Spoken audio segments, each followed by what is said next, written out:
같이 우리 함께 교독하겠습니다. 오늘 아침 우리 함께 교독하는 말씀을 통해서 우리에게 이 시간 들려주시길 원하시는 세미하신 주의 음성이 여러분 모두의 귓전에 들려지기를 주님의 이름으로 축복합니다. 38절입니다. 그러므로 형제들아 너희가 알 것은 이 사람을 힘입어 죄 사함을 너희에게 전하는 이것이며 또 모세를 너희에게 이롭다 하심을 얻지 못하다 모든 이에도 이 사람을 힘입어 믿는 자마다 이롭다 하심을 얻는 것이다. 그런즉 너희는 선지자들을 통하여 말씀하신 것이 너희에게 미칠까 상가라. 너희 쓰는 사람들아 너희는 놀라고 멸망하라. 내가 너희의 의를 당할 일을 행하리니 사람이 너희에게 일러줄지라도 도무지 믿지 못할 일이라 하였느니라 하니라. 아멘. 감사합니다. 다 같이 우리의 기도드리겠습니다. 하나님, 예배하러 하시고 받으심에 감사드립니다. 부족하고 허물 많은 우리를 긍휼히 여기시고 용서하여 주시기를 구합니다. 이런저런 일로 답답한 일 많지만 사는 기쁨과 감사가 넘치기를 소망하며 기대합니다.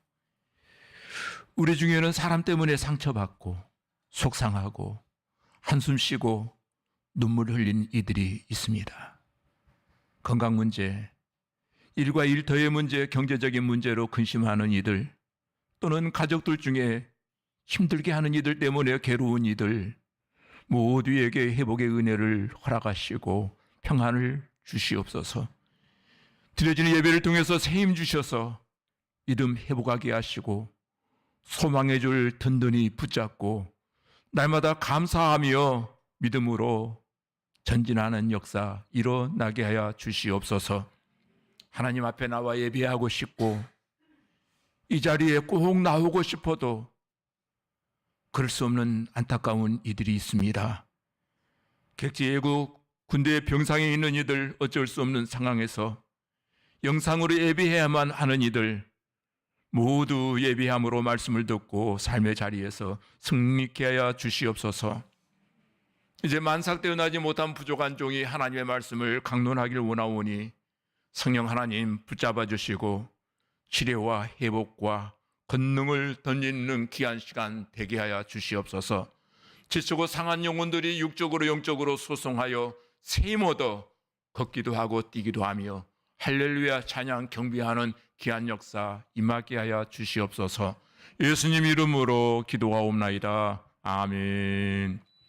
할렐루야. 오늘도 예배의 자리, 은혜의 자리, 축복의 자리에 동참하신 여러분 모두에게 은혜와 평강이 넘쳐나기를 주님의 이름으로 기도드립니다. 오늘은 복음이라고 하는 두 단어를 주제로 해서 하나님의 말씀을 시작해 보려고 합니다. 여러분, 복음이라고 하는 단어는 한자어로 보면은 기쁜 소리 또는 복된 소리라고 우리가 해석할 수 있을 것입니다. 근데 성경에서 제시하는 복음이란 구약 성경에서 보면은 빠살이라고 하는 단어를 쓰고 있는데 좋은 소식을 전파하다라고 하는 뜻을 가지고 있고요. 또 신약 성경에서는 유앙게리온이라고 하는 단어를 쓰고 있는데 그 뜻은 기쁜 소식이라고 하는 뜻을 가지고 있습니다. 또 우리말 국어사전에 보면은 반가운 소식이라고 기록이 되어져 있습니다. 자, 이 세상에서 여러 가지로 복음을 우리가 정의하고 정리를 하고 있습니다만은 성경, 구약 성경과 신약 성경을 통틀어 통합해서 한마디로 요약한다면은 하나님께로부터 전해지는 복된 소식이라고 말할 수 있을 것입니다. 이것을 한마디로 요약한다면은 복음은 이 땅에 육신의 옷을 입고 우리에게 찾아오신 예수 그리스도를 말하고 있는 것입니다. 죄로 말미암아 죽을 수밖에 없는 이 백성을 구원하시기 위해서 하나님께서 선물로 예수 그리스도를 보내주시는 것, 이것이 기쁜 소리요 복된 소식이요 하나님께서 우리를 위해서 특별히 예비하신 맞춤 선물이라는 사실입니다. 여러분, 성경을 쭉 읽어보면 성경의 한 단어는 복음입니다. 성경의 핵심 주제는 복음이에요. 참 신기한 것은 이렇게 단순한 복음을, 간단한 성경 주제를 10년, 20년 교회를 다녔음에도 불구하고 또는 성경을 그렇게 많이 읽었음에도 불구하고 이 복음의 진리를 깨닫지 못하는 사람들이 참 많이 있더라는 것입니다. 우리 주변에 성경을 아는 사람들은 참 많이 있습니다. 창세기를 읽었고 계시록을 읽었고 또 시편을 읽었습니다. 부분적으로는 성경에 대해서 많이 읽고 이해를 많이 받았지만은 성경의 중심 주제라 일컬어지는 복음에 대해서는 명확히 깨닫는 분들이 그렇게 많지가 않더라는 겁니다. 여러분은 성경의 주제를 바로 파악하고 계십니까? 복음의 진정한 진리를 바로 이해하고 계십니까? 우리를 향해 안타까운 마음으로 날마다 말씀하시는 하나님의 세미하신 그 음성의 의미를 여러분은 과연 알고 계십니까? 사도행전 13장은 사도 바울의 복음 설교입니다. 사도행전에는 유명한 3대 설교가 기록되어 있는데 베드로의 설교와 바로 오늘 본문에 기록되어 있는 사도 바울의 이 설교가 사도행전의 3대 설교라 일컬어지는 굉장히 유명한 설교 가운데 하나입니다. 이 긴 설교를 통해서 바울이 말하고자 하는 것은 복음의 핵심을 말하고 있습니다. 물론 이스라엘 백성들은 머리로는 다 알고 있는 내용인지도 모릅니다. 그럼에도 불구하고 사도 바울은 계속 복음을 강론하고 있습니다. 왜 복음을 이렇게 강조하고 있을까요? 그 당시에도 많은 사람이 머리로는 많이 알고 있었지만 인격적으로는 예수 그리스도를 나의 하나님으로 영접하지 못하고 참 하나님을 알지 못하는 그런 시대가 바로 바울이 살고 있던 그런 시대였던 것입니다. 이런 이야기가 있습니다, 여러분. 잘 들어보시기 바랍니다. 어느 목사님의 꿈에 심판대 앞에 서게 되었습니다. 심판대 앞에 서는데 하나님이 물으십니다. 너는 평생 동안 진실하게 살았느냐? 곰곰하게 생각해 보니 전혀 진실하지 못했습니다. 그래서 그렇게 살지 못했다고 대답했습니다. 근데 하나님의 두 번째 질문이 그러면 너는 깨끗하게 살았느냐? 이렇게 물으십니다. 두 번째 질문 앞에서도 이 사람 목사님은 용감하게 대답할 수가 없어서 전혀 깨끗하지 못했습니다. 생각해 보니 더러움의 연속이었고 냄새나는 삶을 살아온 것이 바로 저입니다. 고백했습니다. 그때 세 번째 또 질문합니다. 그러면 너는 정직하게 살았느냐? 생각해보고 또 생각을 해보아도 전혀 정직하지 못했습니다. 우리 가끔 그런 생각하잖아요. 저 사람은 정말 진실한 믿음을 가지고 있을까? 저 사람의 믿음은 과연 정직할까? 저 사람은 지금 행하는 것처럼 정말로 안팎이 다 깨끗한 삶을 살고 있는 것일까? 궁금하게 판단할 수는 없지만 바라보며 생각해야 할 때가 많이 있습니다. 이렇게 세 가지 질문 앞에 대답하고 난 목사님은 내가 평생을 고생했지만 이제 천국 가기는 다 틀렸구나 생각하고 낙심을 하게 되었답니다. 그런데 갑자기 어디선가 큰 광채가 호련히 나타나더니 예수님께서 말씀하시는 겁니다. 맞습니다. 이 사람은 내가 볼 때 진실하지도 못했고 깨끗하지도 못했고 정직하지도 못했습니다. 그러나 한 가지 그는 나를 믿었습니다.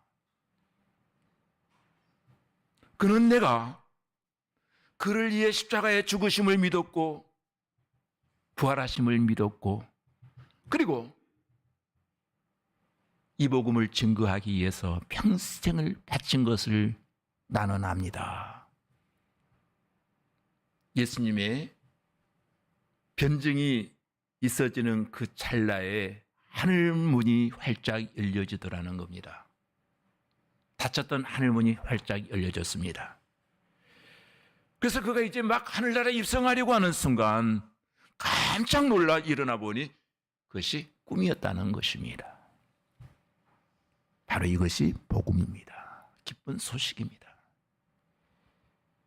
아마도 이 복음을 쉽게 설명하는 내용이 바로 이 이야기가 아닌가 하는 생각을 가져봅니다. 무슨 말입니까? 저와 여러분은 아무리 도덕적이고 윤리적으로 산다 할지라도 행위로는 구원받지 못합니다. 아멘. 받을 수가 없어요. 이 세상에 행위로 구원받고자 하는 모든 사람들이 다 실패했습니다. 그래서 하나님은 구원의 말씀을 오랫동안 준비하신 것입니다. 준비 끝내 하나님께서는 마침내 구원의 말씀을 이 땅에 보내십니다.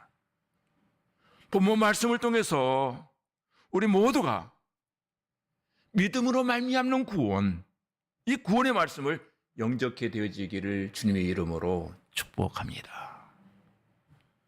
여러분, 다시 본문으로 돌아가 보겠습니다. 38절 말씀에 보면은 그러므로라고 하는 단어로 시작이 되어지고 있습니다. 여러분, 성경을 읽다가 팁을 하나 드릴 테니까 그러므로 또는 그러나라고 하는 단어가 나올 때마다 꼭 거기에 동그라미를 쳐두시기 바랍니다. 성경을 읽는데 그 단어를 해석하고 나면은 성경 전체가 전후 문맥이 해석되어지고 풀려지기 시작한다는 것입니다. 38절에 이렇게 말합니다. 그러므로 형제들아, 너희가 알 것은 이 사람을 힘입어 제 사함을 너희에게 전하는 이것이며, 그러므로 형제들아, 너희가 이것을 알 것은 무엇을 알아야 된다는 것입니까? 이 사람을 힘입어 제 사함을 너희에게 전하는 이것을 알아야 한다는 것입니다. 여기 나오는 이 사람이 누굽니까? 예수 그리스도이십니다. 이 말을 이해를 돕기 위해서 헬라어를 그대로 직역한다면 그런 뜻입니다. 형제들아, 내가 반드시 알아야 할 것이 하나 있는데 그것은 다름 아닌 이 사람을 통하여 제 용서가 너희에게 전파되었느니라 하는 사실을 알아야 된다는 겁니다. 이 사람이 예수 그리스도. 그러면서 39절에 보니까 또 모세의 율법으로 너희가 의롭다 하심을 얻지 못하던 모든 일에도 이 사람을 힘입어 이 믿는 자마다 의롭다 하심을 얻는 이것이니라 라고 39절에 말씀하고 있습니다. 잘 들으십시오. 구약의 핵심 주제는 모세의 율법, 모세 오경입니다. 그런데 지금 사도 바울이 말하고자 하는 메시지는 그겁니다. 율법을 완벽하게 지킬 수 있는 사람도 없고 그것을 지켰다 할지라도 그것으로는 의롭다함을 받지 못한다는 것입니다. 오직 예수 그리스도를 힘입어, 이 말은 예수 그리스도를 믿을 때에만이 의롭다함을 받을 수 있다는 것입니다. 이 말씀이 이해되어지고 여러분 모두에게 믿어지기를 주님의 이름으로 축복합니다. 그러니까 믿음으로 말미암아 의롭다함을 얻는 것은 신약 성경과 구약 성경의 핵심 주제입니다.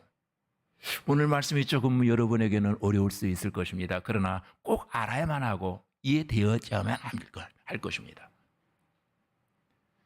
잘 들으십시오. 모세의 율법에는 크게 두 가지가 있습니다. 두 가지 가운데 하나는 도덕법이고 또 하나는 제사법입니다. 이 도덕법이라고 하는 것은 결국 도덕적으로 우리는 완벽하지 못하기 때문에 죽을 수밖에 없다는 거예요. 법은 우리를 죽이는 거예요. 자꾸 법하는 것, 이건 별로 좋은 일이 아니잖아요. 근데 성경에 보면은 도덕법을 이야기합니다.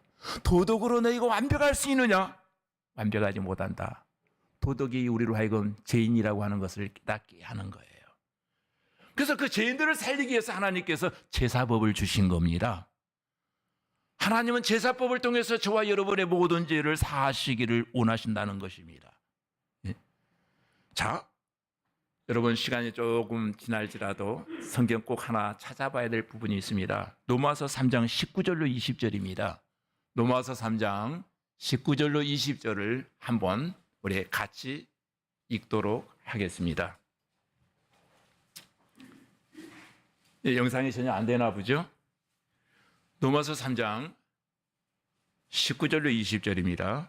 시작. 우리가 알거니와 무릇 율법이 말하는 바는 율법 아래에 있는 자들에게 말하는 것이니 이는 모든 입을 막고 온 세상으로 하나님의 심판 아래에, 그러므로 율법의 행위로 그의 앞에 의롭다 하심을 얻을 육체가 없나니 율법으로는 죄를 깨달음이니라. 아멘. 잘 들으십시오. 율법에는 두 가지 율법이 있다고 했습니다. 첫째는 도덕법이고 두 번째는 제사법입니다. 도덕법의 목적은 죄가 무엇인가를 우리에게 자꾸 지적해 주는 겁니다.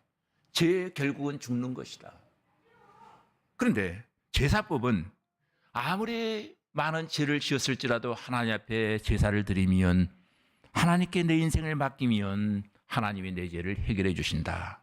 바로 예수 그리스도를 말해주고 있는 것입니다. 여기서 율법의 행위라고 하는 것은, 율법의 행위라고 하는 단어가 굉장히 중요한데, 구원받기 위해 애쓰는 인간의 모든 노력을 포함하고 있는 겁니다. 그래서 유대인들은 이 율법을 지킴으로 의롭다함을 얻고자 열심히 도덕주의적으로 양심대로 살아보려고 몸부림을 쳐보았던 것입니다. 자신의 선행과 어떤 업적을 통해서 구원을 얻고자 몸부림쳤습니다. 기독교 이외의 종교는 다 인간의 노력이 가미되어 있다는 것입니다. 행위 구원을 강조합니다.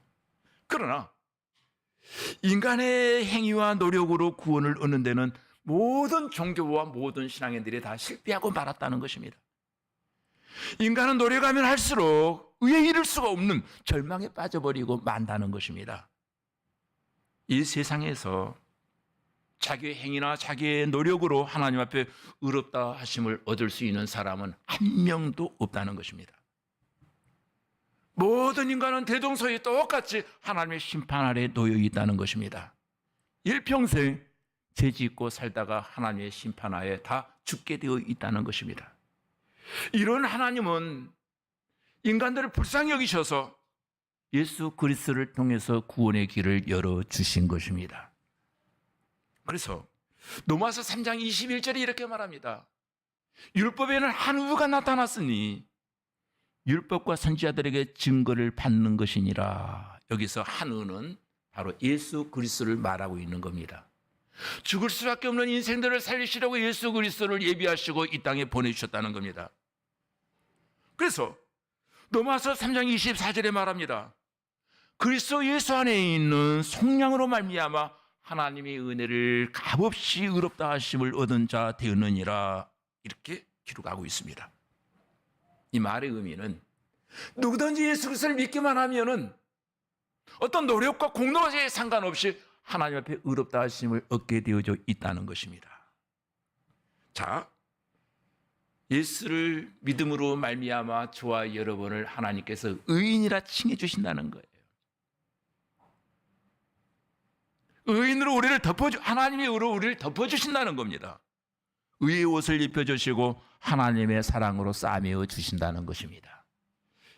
이 말은 이런 뜻이기도 합니다. 저와 여러분이 예수 그리스도를 믿는 그 순간 의로우신 예수 그리스도가 우리의 옷이 되셔서 우리를 감싸주시고 우리를 품어주신다는 거예요. 그래서 우리가 의롭다 함으로도 하나님의 자녀가 되는 것은 값없는 하나님의 은혜다라고 성경은 해석해 주고 있습니다. 은혜.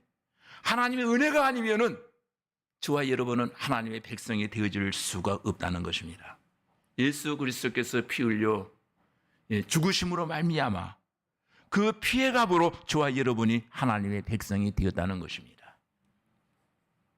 이 사건을 설명하기 위해서 누가복음에 나오는 강도의 예화를 하나님께서 우리에게 성경에 기록시켜 주었습니다. 예수님 좌우편에 강도가 있습니다. 그런데 한 강도가 그렇게 말합니다.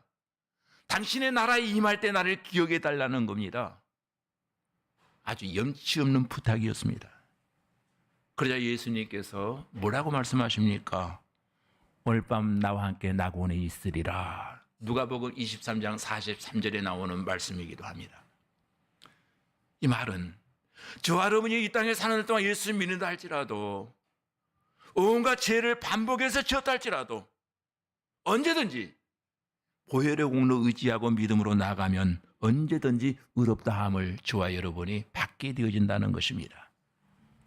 70번씩 하루에 7번씩 죄를 지었을지라도 예수 그리스도의 이름을 붙잡고 믿음으로 나아가기만 하면은 하나님 미쁘사 우리의 죄를 다 사해 주신다라고 성경은 말하고 있습니다. 본문 41절입니다. 일렀을 때 보라, 멸시하는 사람들아, 너희는 놀라고 멸망하라. 내가 너희 때를 당연히 한 일을 행할 것이니 사람이 너희에게 일러줄지라도 도무지 믿지 못할 일이라 하였느니라 하니라. 한 을을 유대인들에게 하나님이 예수 그리스도를 보내주셨음에도 불구하고 믿지를 않았다는 거예요.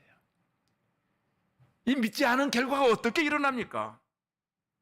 하나님 그렇게도 사랑하고 안타깝게 여기던 이스라엘 백성들이 하나님을 믿지 아니하자 AD 72년 노마의 티투스 장군에 의해서 노마가 완전히 예루살렘을 멸망시켜버리고 초토화시켜버리고 살아있는 모든 사람은 다 포로로 잡혀가 버리고 그날 이후에 이스라엘이라고 하는 나라는 지구상에서 사라져버리고 2000년 동안 그 민족들은 유리방황하는 신세가 되었던 것입니다. 하나님 예수 그리스도를 받아들이지 아니하고 영접하지 아니한 결과 그들은 멸망을 자초하고 말았다는 것입니다. 말씀의 결론은 두 가지입니다. 첫째, 예수님이 여러분을 위해 십자가에 못 박혀 죽으시고 무덤에 다시 살아나셨는데 이것이 구약의 예언이라는 겁니다. 예수 그리스도가 복음의 실체인 줄로 믿습니다. 예수 그리스도. 더 쉽게 말씀드리면 그의 메시지는 이런 것입니다. 주 예수를 믿어라. 그는 죽은 분이 아니다. 구약에서 약속하신 메시아, 그분은 바로 우리를 위해서 이 땅에 오신 하나님의 아들이시다. 그분을 믿기만 하면 하나님께서 우리를 의로 덧칠해 주시고 우리를 의롭다 인정하신다. 바울이 이렇게 설교를 마쳤습니다. 복음은 너무 간단합니다. 이 간단한 복음 앞에 저와 여러분이 해야 될 일이 무엇입니까? 사도 바울이 요구하는 것은 딱 한 가지입니다. 복음을 알라고 말하고 있습니다. 다시 한번 제가 38절이 중요하니까 읽어드리겠습니다. 그러므로 형제들아, 너희가 알 것은, 이 말은 어떤 의미입니까? 너희가 머리로만 하려고 하지 말고 한번 가슴을 열고 하나님의 말씀을 받아들여 보라는 거예요. 그러면 저와 여러분이 이 복음을 어떻게 받아들일 수 있는 것입니까? 이해가 되십니까? 요한복음 1장 12절에 보면은 이렇게 말합니다. 영접하는 자 곧 그 이름을 믿는 자들에게는 하나님의 자녀가 되는 권세를 주셨으니 아멘. 영접하는 자 곧 그 이름을 믿는 자들에게는 하나님의 자녀가 되는 권세를 주셨으니, 영접하는 자 곧 그 이름을 믿는 자들, 우리가 믿어야 된다는 겁니다. 그러면 믿음 도대체 무엇입니까? 믿음은 예수님을 인격적으로 영접하는 겁니다. 나의 주님으로 말입니다. 이것은 마치 신랑이 신부를 맞이하는 기쁨으로 받아들여야 된다는 것입니다. 예수님을 구주로 영접하는 귀한 시간이 되어지기를 주님의 이름으로 축복합니다. 탕자가 아버지를 떠났습니다. 아버지를 떠남으로 말미암아 그의 일생은 허랑방탕한 생애가 되어지고 말았던 것입니다. 많은 죄를 지었습니다. 가는 곳마다 고통과 괴로움이 그를 기다리고 있었습니다. 고통에 극에 달하자 그는 결정합니다. 아버지, 나를 용서해 주세요. 아버지께 사죄를 요청하며 돌아섰을 때 아버지는 그를 아무것도 묻지 아니하시고 그대로 받아들였습니다. 회개하고 돌아가는 것을 바로 믿음, 영접이라고 성경은 말하고 있습니다. 자, 이제 말씀을 한번 마무리하려고 합니다. 여러분, 예수님을 위해서 직장 생활 열심히 하십시오. 예수님을 위해서 돈도 여러분 많이 버시기를 바랍니다. 예수님을 위해서 공부하는 학생들은 공부도 열심히 하십시오.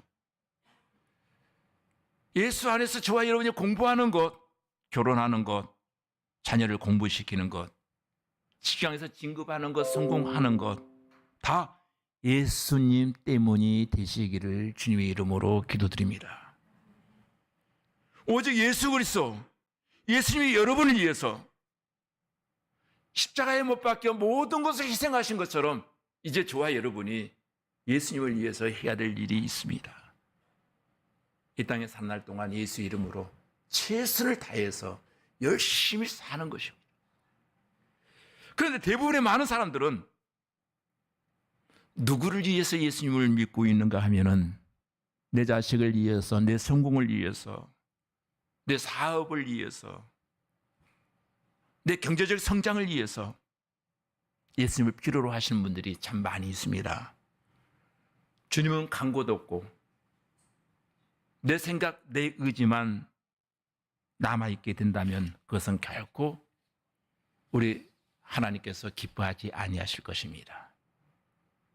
성공을 하든 부자가 되든 어떤 자리에 있든 나는 강고도 없고 주만 홀로 남게 되시기를 주님의 이름으로 축복합니다. 이런 생애가 바로 바울이었습니다. 어떻게 보면 바울은 예수에 미친 사람입니다. 그러나 우리는 체면이 조금만 깎여도 펄쩍펄쩍 뜁니다.